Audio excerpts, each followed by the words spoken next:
Mother is amazing, and we've been very fortunate to have her in our lives for so long. She's still able to take care of herself.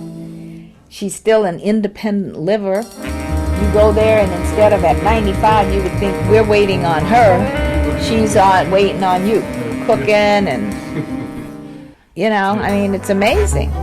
She'll remember this till the day she dies, and she's still talking about it all. She's still telling me about the people she still sees who tells her that was one of the best parties they've ever been to, and that was the best food and the best wine, and it was a testimony to how they feel about her.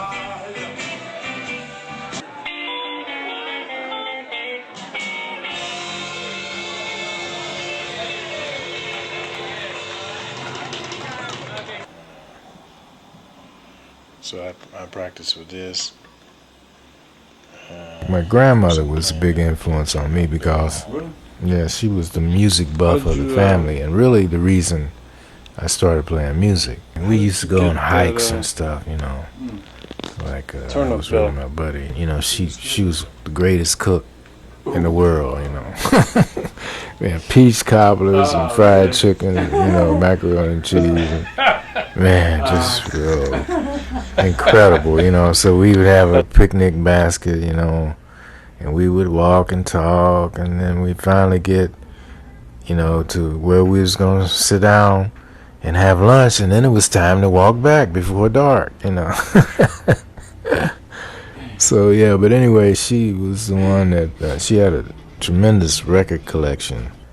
At one point, I had that Miles Davis 78. That's the only thing I ever had out of that whole collection. Blue Room. Ba-da, do-da-dee, do-da-dee, do-da-dee, do-da-dee-dee-dee-dee-dee-doo. And he played it very simple, but really pretty to me,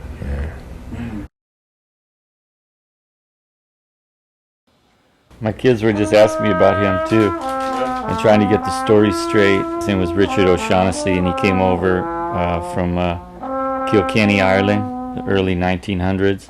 He was making money boxing, probably bare knuckle boxing. Somebody died in one of his fights. I think he knocked someone out, and they hit their head. And the first couple of years, he was in Rikers Island. He got charged for involuntary manslaughter. That just seemed like a way for people, immigrants or whoever, make a quick buck, because you could just get in a fight. Any bar, would have fights, like that movie Far and Away. They had Tom Cruise trying to be an Irishman, but. So, and then he came to St. Louis. He was a great athlete, man. He did a lot of things. He was a writer. My aunts still have letters that he wrote and poems. He worked with leather. He made boxing gloves. He made a soccer ball. They put it in the Smithsonian. It was just an amazing ball. The work was so good.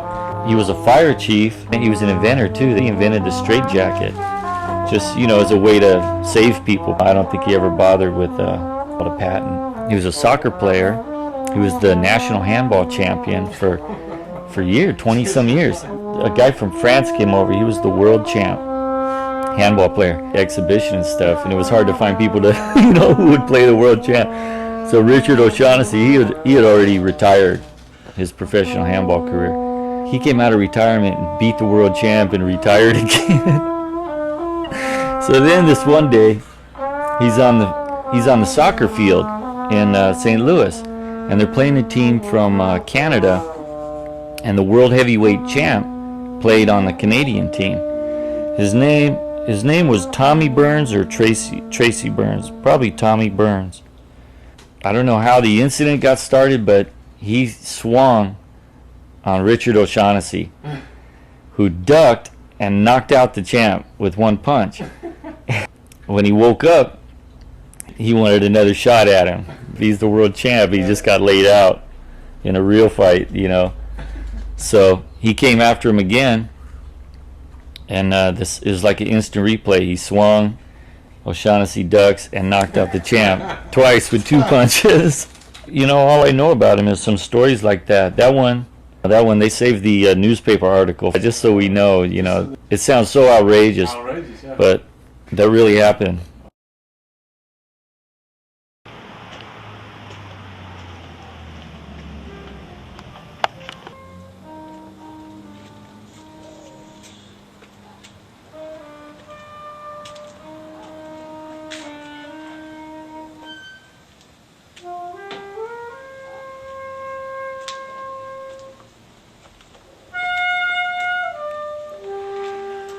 Your family is pretty much just you and your mom. Yeah. I mean, she has 2 sisters that are living still. I'm responsible for my mom, and she's very, very sick right now. The doctor just told me yesterday he considers her to be critical. So, don't know how much longer she's going to be around.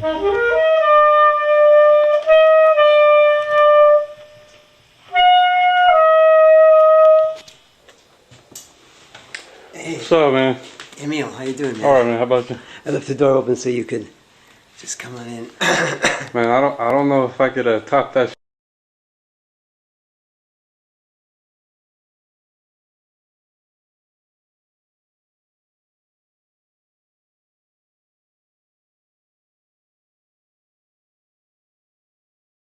These are superhuman people, man. Because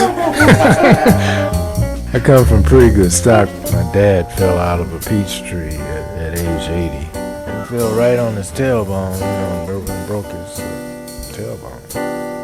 And I think he had a slight concussion because he knocked himself out. Pleasant surprise to see this cat bounce up the steps, like nothing had happened, because he was bedridden for about 2.5 months. Couldn't hardly move around.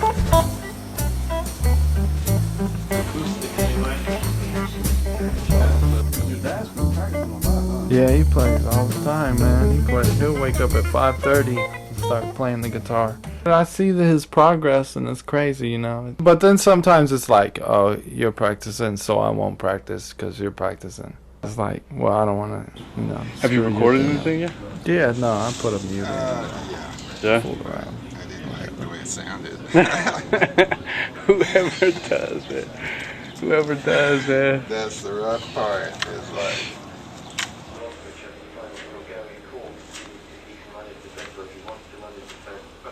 there's a lot of work to it. The poetry, the music, trying to play, trying to sing, trying to dedicate myself to it. Very tight family, my dad and my mom and I.